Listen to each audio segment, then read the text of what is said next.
Hello everyone, అందరికీ good morning. అందరూ ఎలా ఉన్నారో కామెంట్ చేసి చెప్పండి. ఈరోజైతే నా మార్నింగ్ రొటీన్ మీ అందరితో షేర్ చేస్తున్నాను.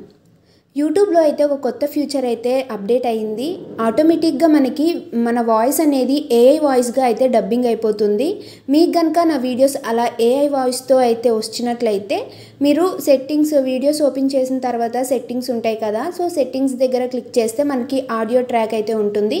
అక్కడ మనకి ఆప్షన్స్ అయితే ఉంటాయి. తెలుగు ఆప్షన్ క్లిక్ చేస్తే నా వీడియోస్ అనేటివి మొత్తం ఇంకా తెలుగులోనే వస్తాయి. మీకు ఎప్పుడైనా నా వీడియోస్ అయితే ఏఐ వాయిస్తో వచ్చినట్లయితే ఒకసారి అలా ట్రై చేయండి.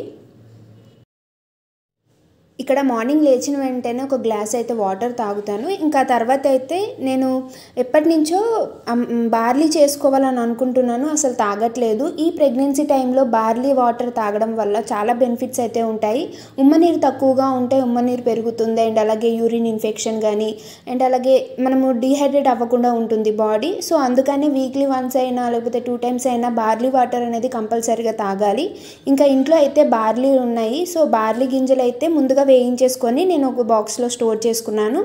ఇలా అయితే మనకి కొంచెం టైం సేవ్ అవుతుంది. ఏం లేదండి, బార్లీ గింజలు అనేటివి ఒక బౌల్లో వేసుకొని వాటర్ వేసి స్టవ్ మీద పెట్టుకోవాలి. ఆ వాటర్ అనేటివి మొత్తం సగం వరకు మనకి ఇంకిపోయిన తర్వాత స్టవ్ ఆఫ్ చేసేయాలి.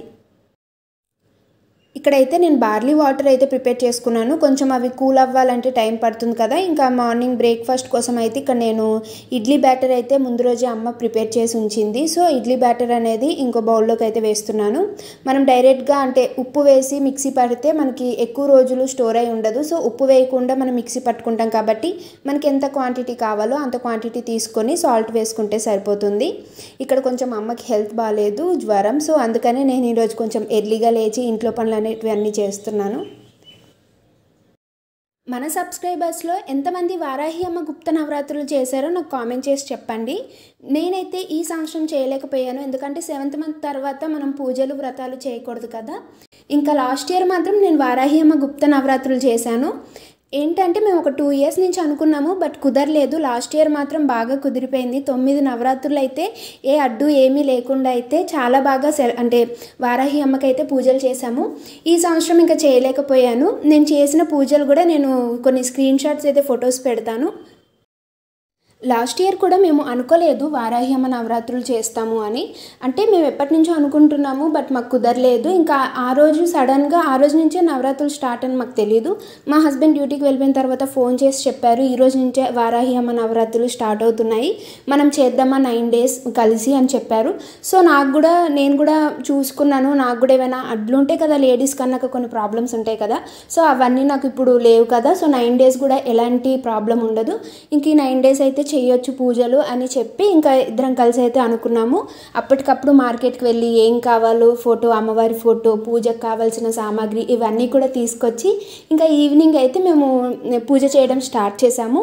ఇలా 9 days అయితే చేసాము. ఈ 9 days కూడా చాలా నిష్టగా ఉండాలి, బ్రహ్మచర్యం పాటించాలి, నేల మీద పడుకోవాలి, అంటే డైలీ 2 times అయితే స్నానం చేయాలి, తల స్నానం. నేనైతే అమ్మవారికి రోజుకొక అలంకరణ చేసి రోజుకొక దీపం పెట్టి నైవేద్యం ఇలా చాలా బాగా చేశాను. అంటే మనం ఏదైనా అది మన ఓపిక బట్టే. నేనైతే ఎప్పటి నుంచో చేయాలి నెక్స్ట్ ఇయర్ అవుతుందో అవ్వదో అని అయితే లాస్ట్ ఇయర్ మాత్రం చాలా బాగా అంటే 9 రోజులు అయితే చాలా బాగా పూజించాను అమ్మవారిని. అండ్ అలాగే ఈ అమ్మవారివి నవరాత్రులు చేసినప్పుడు ఎవరికి తెలియకూడదని చెప్తారు కదా. సో అప్పుడైతే నేను వీడియోస్ ఇవేం తీయలేదు, లాంగ్ వీడియోస్. ఇంకా నార్మల్గా సడన్గా అనుకున్నాము, ఇంకా అప్పటికప్పుడే 9 days మాత్రము ఈ గుప్త నవరాత్రులు అయితే చేసేసాము. చాలా బాగా చేసాము. అలాగని నైవేద్యాలు డైలీ మనకి ఓపిక ఉన్నదాన్ని బట్టే, మనం పూజించిన దాన్ని బట్టే. కానీ అమ్మవారికి మాత్రం బెల్లం పానకం అలాగే దానిమ్మ పిక్కలు ఉంటే సరిపోతుంది, అంటే దానిమ్మ గింజలు ఉంటే సరిపోతుంది నైవేద్యం. నేనైతే ఆ రెండింటితో పాటు ఏదైనా ఒకటి రోజుకొక స్పెషల్ అయితే నైవేద్యం చేసేదాన్ని. ఈవినింగ్ 5 నుంచి అయితే ఇంట్లో పనులు స్టార్ట్ చేసేదాన్ని. కరెక్ట్గా 7:30, 8 కల్లా అయితే పూజ చేసేవాళ్ళము. ఈ అమ్మవారికి అయితే నైట్ టైమే పూజ చేయాలి. ఈ ఇయర్ మాత్రం చాలా అప్సెట్ అయిపోయాను. ఓకే, నేను ఇయర్ చేయలేకపోతున్నాను. లాస్ట్ ఇయర్ మాత్రం చాలా బాగా నవరాత్రులు అంటే చేశాను, ఈ ఇయర్ చేయలేకపోతున్నాను అని కొంచెం అప్సెట్ అయిపోయాను. బట్ పర్లేదు, నేనేం కావాలని చేయలేదు కదా. 7th month తర్వాత మనం ఏ వ్రతాలు పూజలు చేయకూడదు. ఇంకా నెక్స్ట్ ఇయర్ మాత్రం కంపల్సరీగా చేయడానికి అయితే ట్రై చేస్తాను. ఏదైనా అమ్మవారి అనుగ్రహం ఉంటేనే మనం ఎవరికైనా పూజించగలము, ఏదైనా చేయగలము. ఈరోజు బ్రేక్ఫాస్ట్లోకి అయితే నేను ఇడ్లీ ప్రిపేర్ చేద్దాం అనుకున్నాను. ఇడ్లీ పెడదాం అనుకున్నాను కానీ ఇడ్లీ అయితే పెద్ద ప్రాసెస్ అంటే ఈజీయే, బట్ ఆ వెజిల్స్ క్లీన్ చేయడమే చాలా టైం పడుతుంది. నేను కూడా ఎక్కువసేపు అలా నిల్చొని అన్ని పనులు చేయాలంటే నాకు కూడా కష్టం కదా. ఇంకా అమ్మకైతే కొంచెం హెల్త్ బాగాలేదు, అందుకనే అమ్మకి ఏ పని అయితే చెప్పట్లేదు, నేనే చేస్తున్నాను. ఇక్కడైతే ఆవిరి కుడుము పెట్టేశాను. ఇంకా మా హస్బెండ్ కూడా ఇంట్లోనే ఉన్నారు. తనకైతే కుడుము కంటే ఎక్కువగా ఇలా దిబ్బ రొట్టెలు ఎక్కువగా తింటారు, ఊతప్పం. సో తనకైతే ఊతప్పం వేసేసాను. టిఫిన్ ప్రిపేర్ చేసి అయితే నేను ఇంకా ఫ్రెష్ అప్ అయిపోయి వచ్చి ఇంకా దేవుడికైతే దీపారాధన చేయలేను కానీ నార్మల్గా ఇంట్లో మొక్కుతాను అంతే.